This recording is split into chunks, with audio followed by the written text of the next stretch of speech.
Good morning, everyone, and welcome to Laurel Park. And today at the races, Stan Salter is taking today off, and I have been called in off the also eligibles here. My name's Kimber Goodwin. I'm here with Keith Fustel of Equibase, and we're going to take you through the card today. Keith, what did you think about the card yesterday? I thought it was a great card.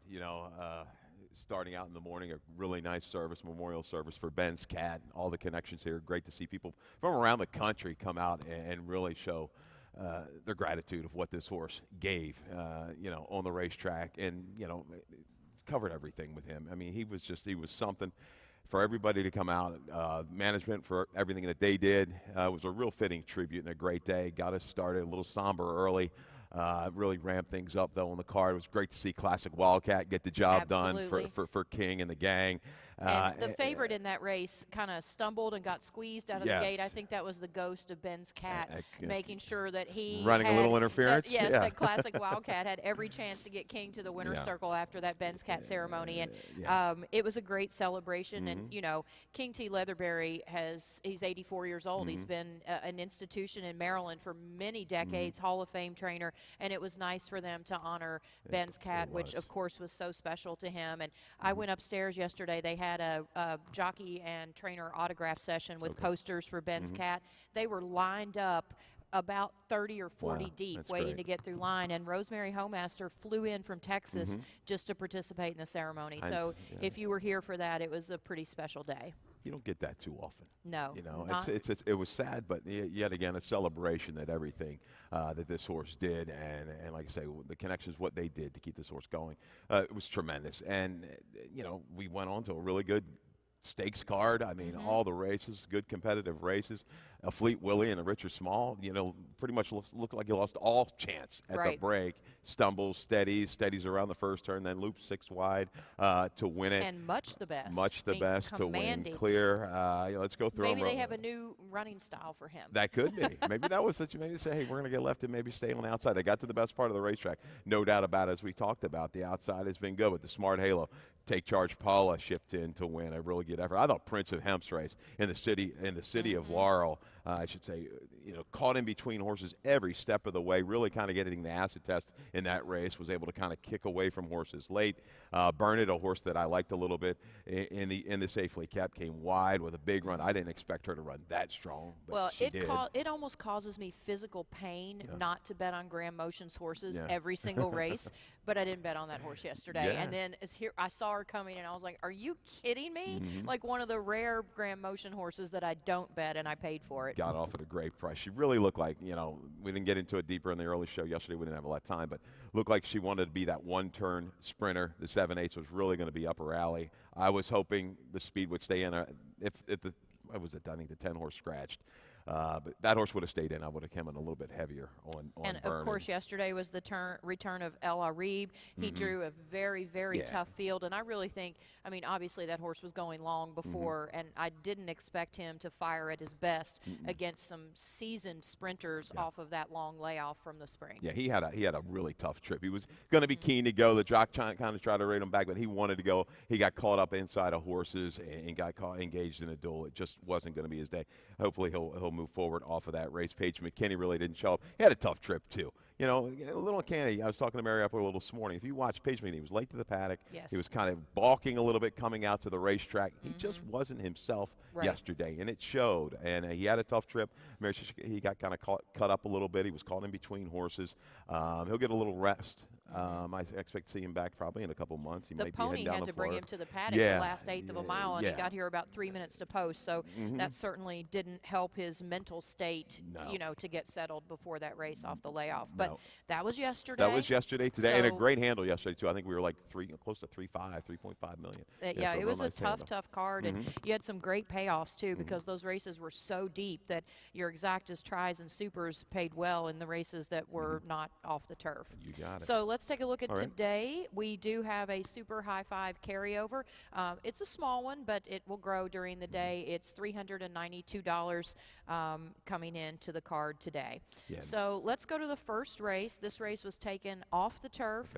We do have some scratches in here. The 1, Wigwam Summer. The 2, Wise Men. The 6, Valley Cow. The 10, Conquest Falcon. The 11, Big Ralph. and the 16 Royal Ruse. Keith, who do you like? I think looks like we land on the same horse, the 9. Some dreams come true for David Nunn. Clearly, the last 2 dirt races are superior figure-wise. Big question mark. They were on a sloppy surface both times, a sealed surface at Delaware, but the company lines are good enough. And the breeding, Bodie Meister on top of the Smart Strike mare on the bottom. I think this horse should be fine on a fast main track. Draws towards the outside. You key up the 3-back try. Cash Money always the horse that beat him on the dirt. He's come back. I think he's won 3 in a row right now. And you go back to the other race, Junction, in that race at Penn National, has been pretty competitive. I think he was 3rd in a recent allowance. Company lines really figure well for the 9. Some dreams come true. Looks forward, too. There's not a lot of speed, but I think he can take up a stalking spot. Stay outside the way this racetrack has been playing. Jed Miller, David Nunn, they're doing well together, hitting at a positive ROI. Well, you obviously used him in your Pick 5 ticket. Do you want to go over that right now? Yeah, let's go ahead and do that. Yeah, let's open the early Pick 5. That's affordable. Very affordable, $16. Well, you know, I'm a little bit light on cash today after yesterday. That happened, so everything's going to kind of be light tomorrow. Maybe next Friday we'll ramp things up. In the first race, get it started, 7, 8, 9, 12. Like I say, not completely sold on the 9. I think we had to spread around a little bit. Pleasant Air Ever After. It's coming back off of a lengthy layoff, but this barn knows how to do it. Questionable with Trombetta, horse bred to handle the dirt, so I'm going to throw that one in as well. 4 deep in race 2 with the 2, 3, 5, and 7. And we've got a single in race number 3. We've got Double Knot Spy. Looks awfully tough coming off the good maiden score. Solid final time comparatively to older, I say more expensive rivals, more higher claiming price rivals that same day. So we're going to single the 3 in race 3, 7 and 12 in race 4, and single in the 5th.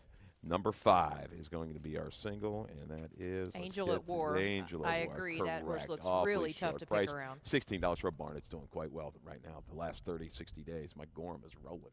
Well, let's turn 16 into a lot of money. Yeah, a couple hundred would be good. I agree with you in race 1 with the 9, Some Dreams Come True. If you go back to that race at Penn National in the slop on July 1st, that was at the $16,000 level, and the horse was beaten just a nose. You know, some of the other horses in here have done less wrong as they're trying to break their maiden, and this horse has had 11 chances to do it. Yeah. But you know, I don't think it hurts him that this race has come off the turf. He's only been 3rd on the turf in all of his tries. So his other on the board finishes came on the dirt. So I think that this race scratching off. And as you pointed out, I mean, I underlined it here twice, no speed. No speed in this race whatsoever, and the horses that look to be the favorites are going to need a pace. And we saw this yesterday. We had a horse 1 to 5 or 1 to 9 in the first race, and it set up as a jock's strategic race, and that's exactly what happened. The horse that went to the lead slowed it down. I don't remember how slow the fractions were, but they were I knew after the half that the favorite had no chance. And this could be setting up exactly the same way. This horse and also English Tutor are the only ones that look like they even want a piece of the pace. And Some Dreams Come True is the only horse in this field that's ever been in the lead, except Classic Deputy had a head lead at one time in one race. But it looks like this horse should be able to either go with English Tutor or sit just right off of him, and I expect the fractions to be slow. You know, the outside's the best part of the racetrack, so I went far outside you did, to with 14 to 15. With my other horses here. Praise the Moon is a stone-cold closer, has come from either the back or near the back of the pack, and has run really well. And look at that race 2 starts ago on the turf. This horse was 9th turning for home and was only beaten a length. You have to go back to Saratoga in August for the last dirt race. This horse didn't really pick up his feet, but he took a big class drop from 40 down to 16. His last 2 races have been better, even when you look at him from turf to dirt. I think he's more where his level, where he belongs. You look at his last number, he tried the dirt at Laurel. I mean, it's going back a way. Last July of 2016, a buyer of 66 behind Feudal, closing up 6 lengths clear the next. Yeah, so if he kind of likes to return to this track, he's going to be tough. I know we got to roll right along. Mike the Tiger would be my second selection here, the 8. I like the drop in class for this runner. Kind of even at 7 furlongs, but I have to play every day, who was a 3-time route winner on the dirt. Let's go to race 2. All right. Race 2 is 6 furlongs, $25,000 claiming race. And I took the 7 in here, your second choice, Okay. Lucky Stiff. Ran in maiden 30,000 last time, but was DQ'd off of that win. But at least this horse has finished, he finished very well. He was 5.5 lengths in front I'm sorry, he wasn't DQ'd. Yeah. This was a different race I'm thinking of. Right. Lucky Stiff broke his maiden for 30,000. And it looked like he did it in the easiest kind of way. That was at Parks. The Park shippers have been doing pretty well. Yeah, they're fine. It's kind of a gaudy number, 57 buyer figure when you look at it compared to the rest of the field. Went back and looked at all of those races. It looked like the stretch was clearly the slowest part of the racetrack because a lot of the horses really kind of staggered home in the races that afternoon at Parks. Really went out, cleared, was down inside into the turn and around the turn and did it quite easily, then opened up the whole way. Runs that number back. She's a winner. I'm going to give one more shot to Deep Red. I've been chasing this 2-year-old filly for Damon Dilladovico. I need Cintron to take a hold, rate, let the speed go on, and maybe do a little circling move. Been caught inside last time out, dueled through very quick internal fractions. I think this horse has a rating gear. Maybe Cintron's the one to do it. 5-7-2-3. Yeah, they were going pretty fast. Look at that race 2 starts ago, 58 and change. That's booking for a horse of this level. And I liked her, but I was concerned about how much early speed we have in here. I agree if maybe she can rate just a little bit off the pace because the one sweet Tweet has speed, the 5 Deep Red, the 6 on Esther. The 4 showed some speed last time, but that was going a mile, so I don't expect her to pick it up quite as much. But I wasn't sure if she got caught in an early battle that she could hang on, but she does look tough. I also like the 1 Sweet Tweet. I'm tossing that last race. She didn't really belong in stakes company, I don't think. She broke her maiden for $35,000 for Ferris Allen in an easy way at Delaware 2 starts ago, and I think today she's more at the level she belongs. Yeah, she's going to have to, navigate a trip, taking pressure down inside. I want to see if she can sustain. I'm going to give her a pass. Watch that one. Sassy Irene didn't run too bad against Lesser. Marvelous Martha came back to win yesterday. The only negative side I got here, 0 for 8. Schoenthal with his maidens, with his 2-year-old maidens following that win. I should say maiden winners last time out. So, but I like the way she kind of rated and closed into it, but going to have to go into a quicker pace this afternoon. We're kind of all over the board in race number 2, and one of us is going to look smart, maybe, and one of us is not. Well, who don't we have in there? So exactly. That's who everyone should bet. The horse that we left out, you go to the window. Let's move along to race number 3. We have a 5.5 furlong sprint. $15,000 claiming race, and I think you have some video of the horse that you singled in the pick 5. We did. We singled the 3, Double Knot Spy, scratched the 4, Die Hard Die in race number 3. And Double Knot Spy, we're going to pick this up into the stretch. Was kind of didn't have the most comfortable of trips in debut. Kind of had to come up in between horses. Top of the stretch, goes to a short lead, leaving the 8th pole. On the left lead there, maybe still a little bit green, but I like the way this horse switched off late and went clear at the wire. Final time, 1:05 and 4. Okay, clearly faster than the maiden claiming 40 versions that afternoon. Maybe giving this one away right back for 15 is Wayne Potts, but I mean, he means business. I mean, he looks awfully tough, I should say. Little targets to run at the 2 meg. I'll find you real fact. I like the way Double Knot Spy rated last time. If she brings that race back, it's over. And you got to like a horse, especially in the first time out, that goes up, tries to get the lead, loses the lead, and then has resiliency to come back. And you don't see that a whole lot, from every horse, and certainly not a first-time starter who scored at 8.5 to 1 in that race. And if he runs back to that game race, then he does look very, very tough. And of course, he's done nothing wrong, 1 for 1. I tried to beat this horse with the 6. That's Witchy's Last Stand. Witchy's Last Stand was beaten 2 lengths last time out off a maiden breaking score at Delaware for Jamie Ness. And, I think this is a wide open race, but Double Knot Spy looks good. And I try to only pick 1 or 2 favorites a day, and I try to that's a find good thing. some that are Yeah. vulnerable, Yep. and sometimes they beat me, and Yeah. sometimes I beat them. Yeah, he kind of almost looks too good. I don't wonder how you go way back. A good maiden score right off the bat at Laurel in April. Hasn't really kind of been able to duplicate that effort, but does get class relief, face VIP code. The 7 might be a sneaky price shot for Hammy Smith. I have this horse lined at 8-1. Should come down off of that with the scratch of Die Hard Die.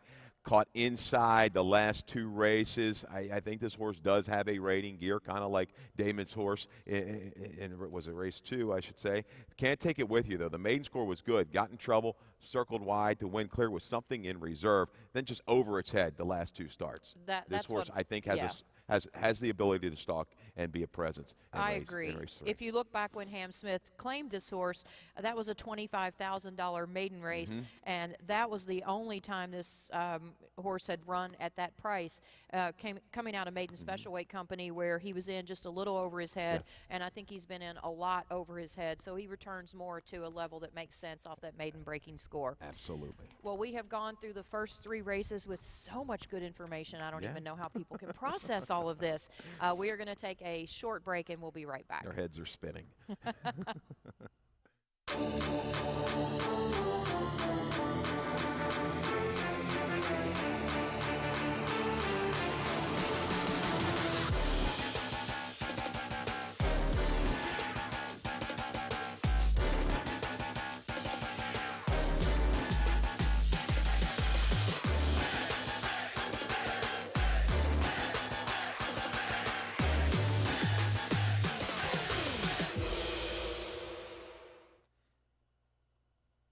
Welcome back. We are now into the center of the card. I'm Kimber Goodwin, Keith Fustel, giving Stan at least the morning off, as he will be with the harness horses tonight.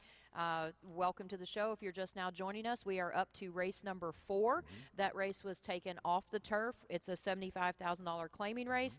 Scratch the 1, Chamberlain Road, the 2, Secret Temple, the 4, Angel of Love, the 5, Unspoken, the 11, Holy Scat, the 13, Street Miz, and the 16, Flight Pattern. Who do you like? Yeah, this kicks off the Rainbow Pick 6, right? Race All right. 4? I'm hoping for a rainbow pick 1 or 2. So your race 4, plenty of scratches in here, and it's awfully tough to find a real generous price. Maybe the best of what I think the 3 favorites will be. The 3 Include Gold, the 7 Lizzie, and the 12 Champagne Time. I'm going to go with the 12 Champagne Time. Claudio Gonzalez can do no wrong, and this filly's just kind of consistent. She doesn't have a lot of speed. There's a little bit of speed to kind of run at in here. I thought overcoming the bobbling break last time out and be able to make a little bit of a late run was good enough. She's beaten these horses before. I know Include Gold got the best of her last time out, but Include Gold goes first time off the claim for Casey Cartagena. Comes back kind of quick, and I looked at a stat there. First after the claim and back between 8 and 30 days for this barn. Only 1 for 13 over the last couple years, so maybe a little vulnerability to the 3 Include Gold, but Champagne Time, just kind of with a steady grinding run, might get up for you in the 4th. Champagne Time has been very consistent, 8 of 9 in the money finishes so far this year, and that 1 out of the top 3 was a 4th place finish. Certainly looks tough off the step up, but Include Gold did beat her last time, but that was her first start since June. Certainly she needed that race. She looks to rate from off the pace that may be provided by Race and Shine, or Include Gold should be up in the mix early on. Participate, I think, has got a little bit of speed. You'll see some speed. I think we should get enough for that horse to set just off the pace. I took the 6 Irish Inspired. This horse last time out in on Maryland Million Day on the turf was 7th early on out of the field of 9, but was only 4 lengths off the lead in that. So they were bunched up in that race and finished a decent 4th. But go back to Suffolk 2 starts ago, beaten only a length for a 12.5 level. Takes a step down today to 7,500, and you know, I think she has a chance at maybe a little more value. Yeah, you're exactly right. She'll probably fall in line, maybe 5 or 6, maybe 8-1 in this field. Because the predominance of the money is going to come on the 3 Include Gold and Lizzie. Lizzie has proven over this racetrack, as indicated, 4 starts back, a good win in and off the turf race. She's another one. Doesn't have a lot of speed. She'll just kind of made that grinder run. Maybe Irish Inspired will show a little bit more lick, you know, and get the jump on these other closers. All right, let's move on to race number 5. We have 6 furlong A Other Than, and in this race, scratch, of course, we figured this, Anna's Bandit, the 4, the 6, Adios Annie, and the 9, Miss Mischievous. All of those horses ran yesterday, and Adios Annie ended up being the winner of that contest. And that was a good race. Good, Yes. really good horse race. It's a shame we couldn't see him right back. I know. That would be a Conditions little wouldn't fast. No. Off the 12-hour layoff, Yeah. here they come again, or 24 hours, I guess, at that point. But nonetheless, a little fast to come back. I can't argue with your single in here, Angel at War. She's perfect, 4 for 4. We saw that horse yesterday go off at a price who also is perfect. And, you know, until you do something wrong, I'm staying on the bandwagon. Yeah, and she draws the horses to her outside. They don't really have a ton of speed. Now, the one thing about Laurel Gimmer is this track, you don't see a lot of horses go wire to wire here. You know, you've got to kind of ride a strategic race. We saw it yesterday with the service horse, got away with a slower opening quarter, maybe half, and was off the rail and then was able to repel the oncomers at the quarter pole. But same kind of deal. Angel at War, though, looks poised to sit just outside of Le Weekend. I think she's the main pace threat to the inside. Angel at War, though, perfect, 4 for 4. Went back, keyed up some horses. This Philip Collins Piker looks like, you know, she's at her mercy every time when she faces Angel at War. But she's run pretty well against Haley's Flip, who's a real nice filly, who's run right behind Crab Cakes, a key 3-year-old filly around here. So, yeah, Angel at War looks awfully tough. I think Phantom Shot turning back in distance. It's the right move for this barn. Last time out, steady early, stayed inside against the bias. Turning back in distance is perfect. Would like to see a little bit more flow up front, but Phantom Shot will be coming at them through the stretch.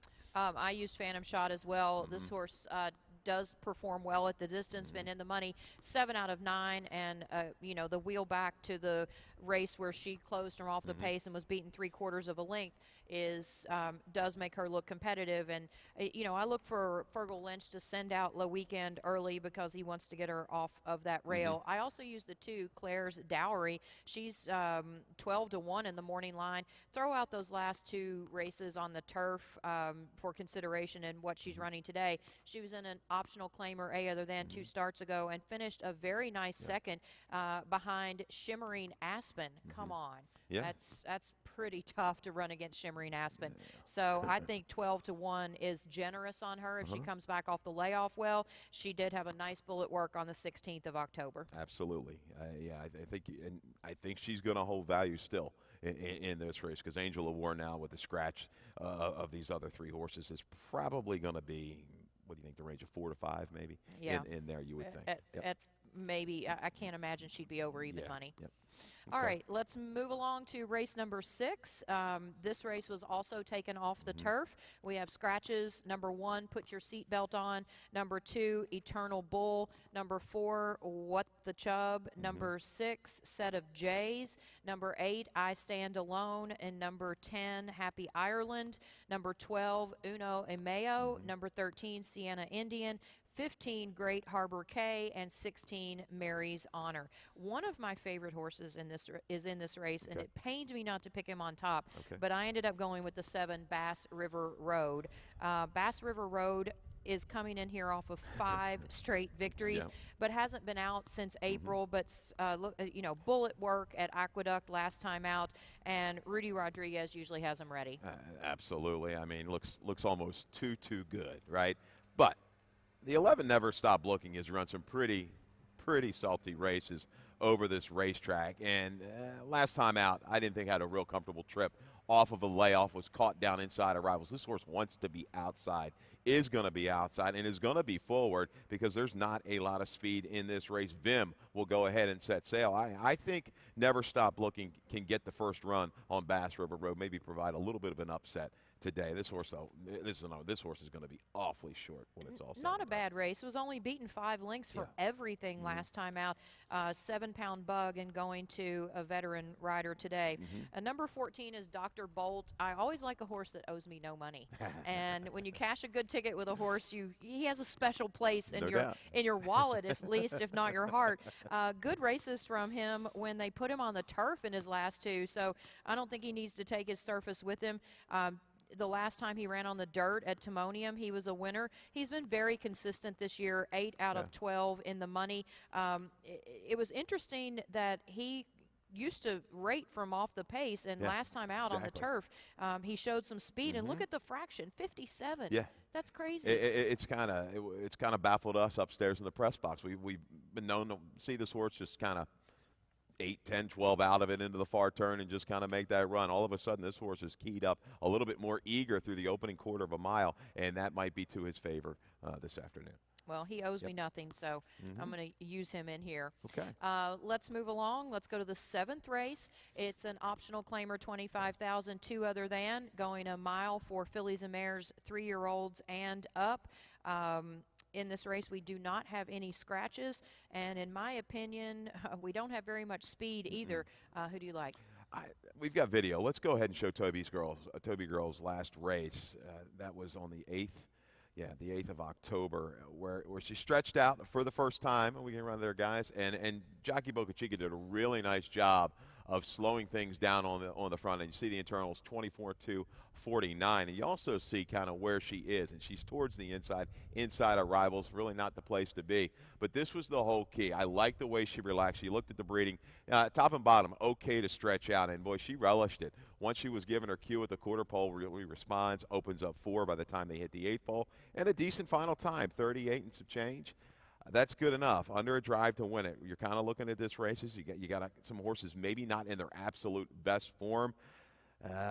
Waiting for an enterprising lady to come back. I don't know what's happened to her. She's had some really big blowout races over this racetrack. She hasn't kind of come back. I think Toby Girl can go ahead and step up. It's a tough move when you go from the A other than condition, no doubt, to the 2 other than Kimber. You've got to really kind of be on your game. But she looks like she's an improving type at 3. Late in a 3-year-old year, might be able to go ahead and take them wire to wire. Patriotic Endeavor, it's going to be the responsibility of this filly to push or go with Toby Girl, because otherwise Toby Girl goes wire to wire in here, because there's really not any other speed other than Patriotic Endeavor. And, she's won 5 in a row. This is the first time she's tried the Laurel surface, but they've stepped her up in class the last couple of times. And, sometimes these horses just get really good, and you just got to jump on the bandwagon. Once you got these horses with kind of suspect form, next best thing, I think if she was really on her A game, I'd say she's the horse to beat. I probably would have made her favorite in here. This is going to be interesting to see how the money plays out. A slight edge to In the Navy now for the morning line favoritism, but this was a tough little race to put a line on. But you can't fault In the Navy now's form for Trombetta one bit. In the Navy now, I wanted to put her on top, but I looked at the way the race set up with not much speed, and she is a stone-cold closer, and bless her heart, she just doesn't seem to want to get her picture taken very much. She's been second or third 9 times out of 14 races with just 2 wins, so I put her in second, where she seems like she likes to finish. There was a horse many years ago named Gemini Dreamer. I'm going to have to look it up. And she was a stakes.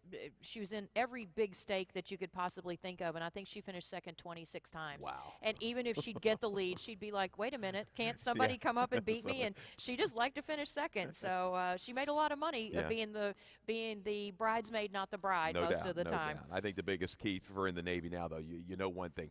She can get the distance, no problem. She's going to keep chugging along, and maybe things will just kind of fall into her lap the last 16th of a mile. And number 6, Flatter Me Zanga, neither one of us picked, but it's interesting how this mare is moving from barn to barn. She's been claimed the last 2 times she's been out, and this is her second start off the layoff. She's been very lightly raced. This is only her 3rd start since June, but I always like to see a horse that's had, trouble staying on the racetrack come right back, and maybe she can.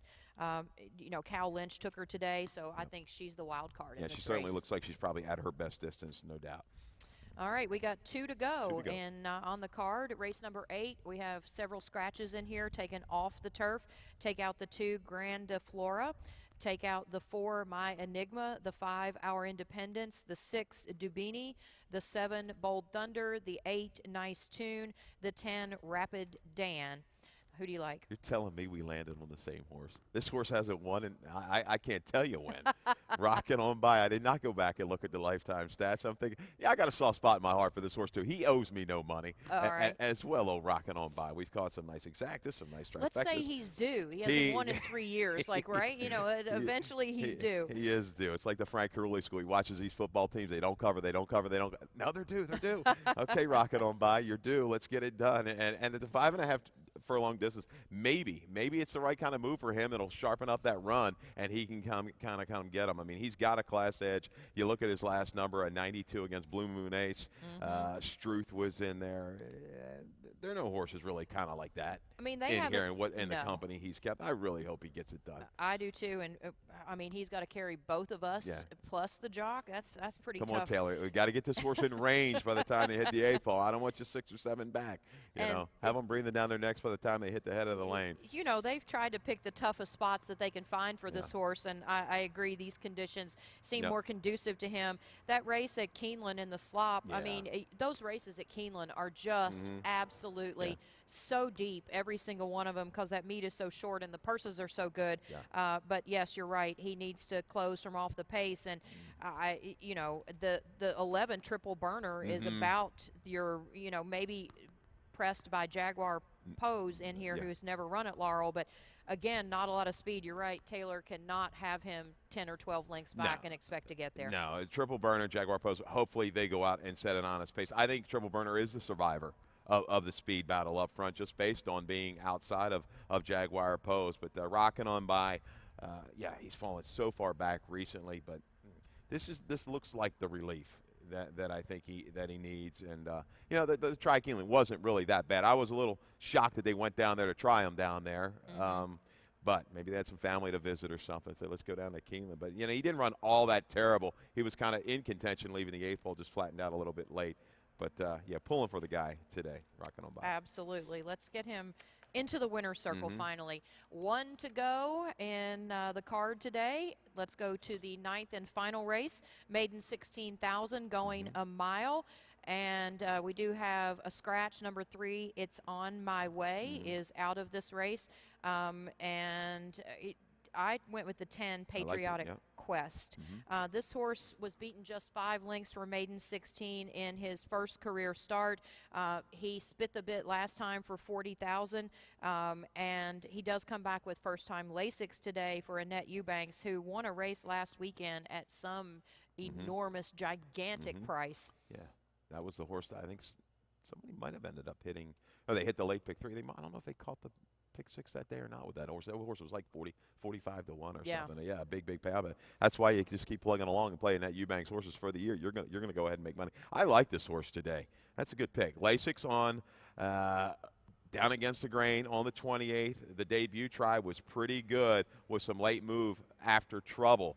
Bred to stretch out and back to the right level. That jump to 40 was just way too much. You look down at the bottom, Coronado's Quest mare. I think Patriotic Quest will relish the 1-turn mile, but top selection going to be the 11. Thank you so much, Steve Asmussen. You don't see him run a whole lot of maiden claiming $16,000 horses here, but I think it's like, hey, let's go ahead. This horse isn't fitting the program. Let's go ahead and get a win. You go back to the debut try on the dirt, the only time on the dirt for this 2-year-old by Storing Empire. That was a double key race. 6th and 9th place winners came back to win. That winner there in Bill Wright's 77 next out in a stakes. So I think this horse, they're just coming down here to get the win. I think. And maybe go ahead and win and lose this horse. He's run against state breds in all 3 races. And, you know, these horses look a lot of times tough to pick around, and they're most likely going to be the favorite.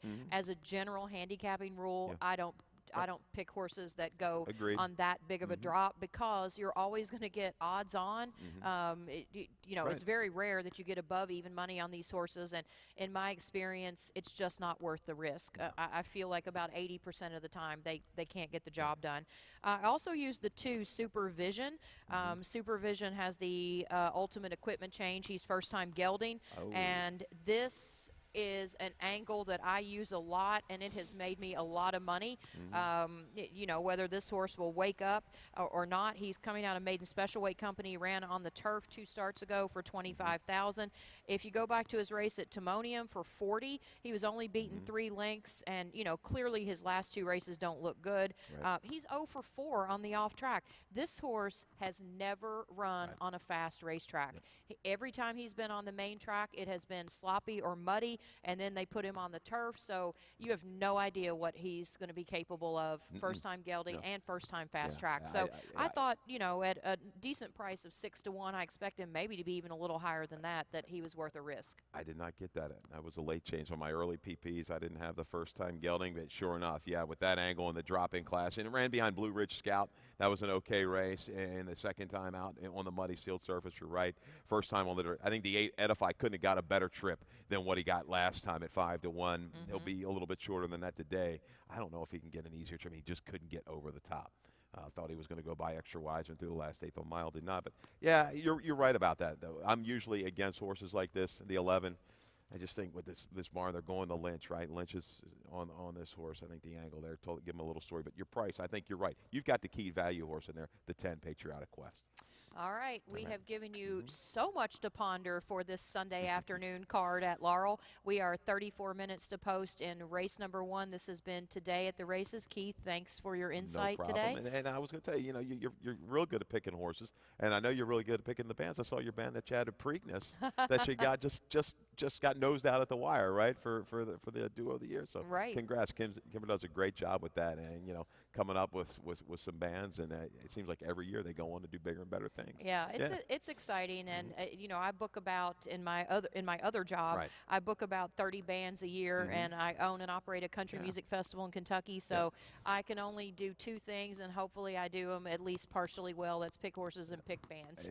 And I think the good thing is you bring a fresh angle and a fresh approach to the handicapping, and that's a good thing. Sometimes we get mired in and day out, and we have tunnel vision, and it's always good to get another opinion. Yep. Always my pleasure. Well, we are 33 minutes to post in the first at Laurel.